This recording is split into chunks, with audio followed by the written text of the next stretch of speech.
It runs in our family. So I tend to make the joke that we are prone to get cancer, but we are also prone to kick its ass.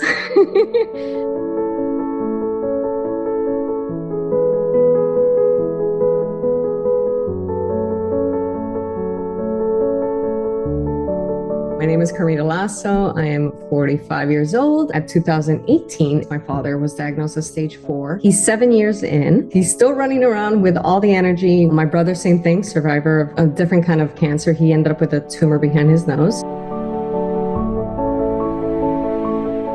My father started feeling fatigued, and then slowly but surely he had a lymph node on his neck that started growing, and it grew massively. We were able to biopsy it, and when they biopsied the lymph node is when they noticed it came from the stomach. Stage 4, obviously, because it spread to the lymph nodes. So he was eating well. He didn't have any symptoms. He did approximately 4 rounds of infusions, a very strong FLOT. It hit him really hard, and then a doctor decided to just put him on capecitabine as maintenance at the highest dose. He struggled, and now he's at the lowest maintenance dose. It's been 8 years. He never had his stomach removed because he was the age of 73. He's now gonna be 80 with just capecitabine as maintenance, which is, it's pretty much of a miracle, because his oncologist, same thing, gave him the statistics at the beginning. He's like, you have 15% chance of surviving this. And my father's like, let's do it.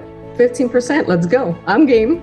I like those odds. My dad has always, its attitude is very important in this diagnosis. You have to have a very strong mental fortitude to deal with it. I was there for about 1.5 years with him, nonstop. I left my job. I left a lot of things. My life kind of took a standstill, and I helped a lot. Like, I was there running, same thing, pushing for appointments, going through all the red tape, taking care of him until I figured out that he could handle it on his own.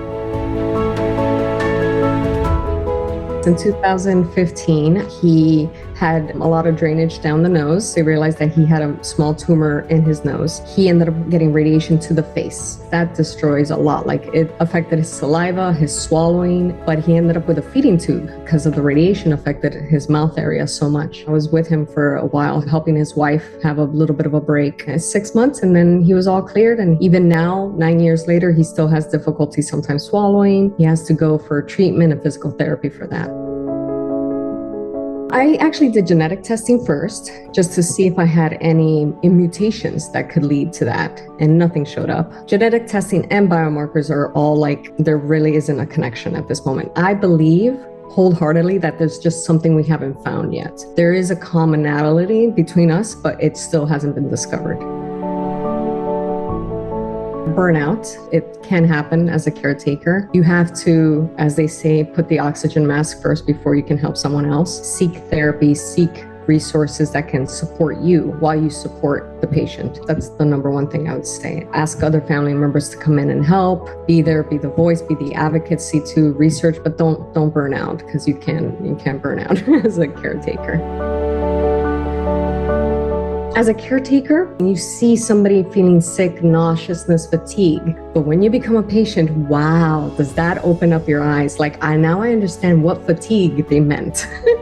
Like, it is an incredible fatigue that nothing, not a nap takes it away, nothing. It's interesting now being in it, knowing the both sides. And we still Zoom once a week, all of us. We share notes. How did you deal with nauseousness? How did you deal with this other thing? So it's been kind of helpful in that factor. And they're learning a lot from me that they didn't know either. Because I am now, at this time, 2024, technology advancements, I tell them about biomarkers. They're like, what? We never got told that. I'm like, yeah, I know. It's changing.